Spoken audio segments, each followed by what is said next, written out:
Ah, okay. Nasaan si Coco? Hi guys, welcome to Coco Life. Ngayon ay mag-unboxing tayo ng aircon. At ito yung nabili natin sa isang mall.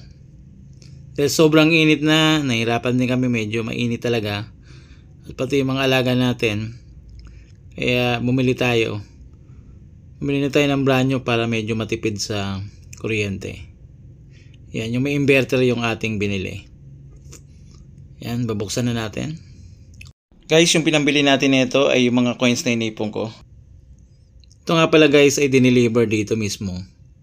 At dito sa loob pinadala na namin. So may charge lang ng kaunti. Yun yung maganda na mayroong pre-delivery.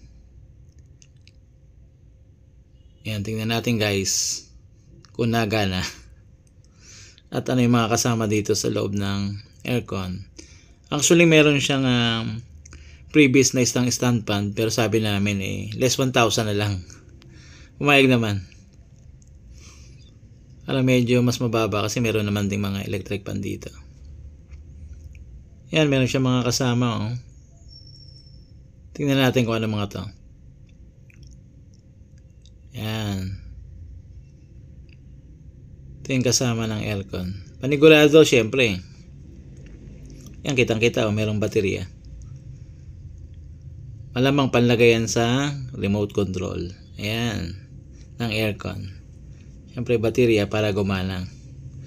At yung lalagyan para may sandalan yung remote control. At meron din siyang yung kulay black. Ayan. Yung foam panlagay sa gilid ng aircon pag kinabit. Since yung mga bagong aircon ngayon ay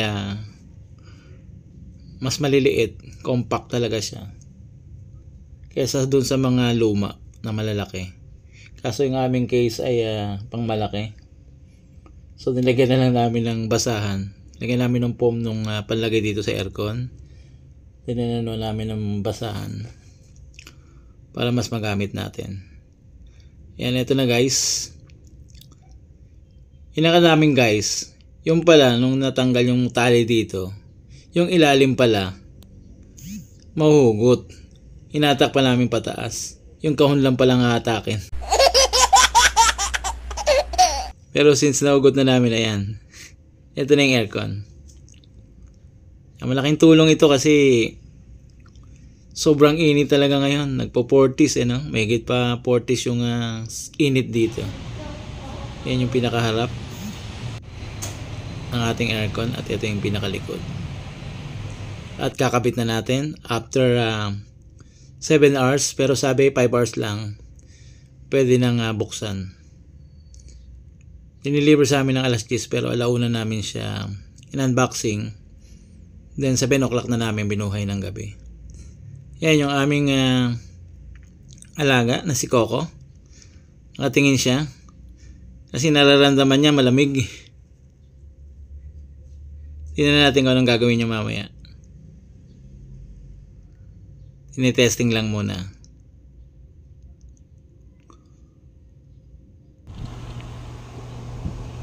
Ayan.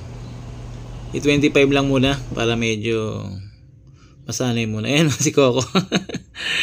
Tinitingnan niya kung saan nanggagaling yung lamig. Ayan, tuwan-tuwa si Coco kasi nagpupunta talaga siya sa CR sa sobrang init. At pag pumapasok siya dito talagang natutok siya sa electric fan. Kaya ay matutuwa na si Coco. Happy ka na dyan? Yan, at tinitingnan niya mabuti. Kasi yung lamig. Bagay ito naman si Coco, bata pa siya ay sanay na siya dun sa aircon. Kanya nga lang nung napunta dito, wala naman tayong aircon. O may aircon man, hindi na nagana. Kasi 15 years na. Salamat dun sa nagbigay ng aircon na yun, talagang very useful.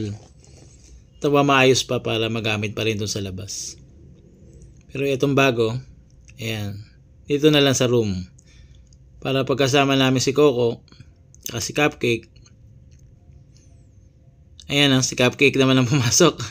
Tinitignan niya rin yung aircon kasi ang lamig nga naman. Ayan. At nag-stay siya sandali dito. At maya sumunod sa kanya yung mga kittens. Hindi ko nila na-videohan. Kasi ang kukulit talaga nila. At si Coco pagdating na ng mga 3 oras na nakabukas, ayan o. Nasa bed na siya, nakasiksik na. Kasi nilalamig na. At kinabukasan naman, ayan, dahil tanghaling tapat, si Coco ay nandito na naman sa loob. Nag-aircon. At mukha naman nag-enjoy siya. Nag-i-stay eh. Guys, thank you for those who are subscribing for this Coco's channel. I hope you enjoy. And please watch all the videos of Coco. And more videos to come. Enjoy until end.